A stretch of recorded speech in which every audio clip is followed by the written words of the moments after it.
Hi guys, how are you? My name is Yehuda Nahar. I'm founder and winemaker at Jezreel Valley Winery, and today we're going to taste Adumim 2014 just in front of you. So this unique red Israeli wine is made out of three red varieties. There's Syrah, Carignan, and Argaman, and the three of them are creating this unique Israeli red wine. Therefore, the name Adumim meaning reds in Hebrew. So you will find notes for each kind of varietal in this wine. There's this dominant black pepper with meatiness and some smokiness coming from the Syrah, along with spiciness and this amazing strawberry flavor coming from the Carignan, and it's all blended together with the amazing fruit of the Argaman, which is so juicy and comes with an amazing red color to it. So the three of them are creating this wine that is complex, intense, at the same time is super drinkable. So this wine will pair great with smoked sausages, with pizza, with pasta, with Mediterranean food,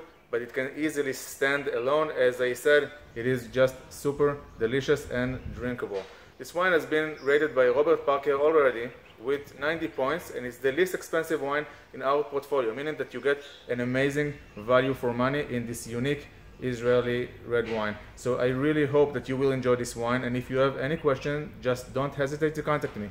I'm at Yehuda at JezreelWinery.com, and cheers to you guys.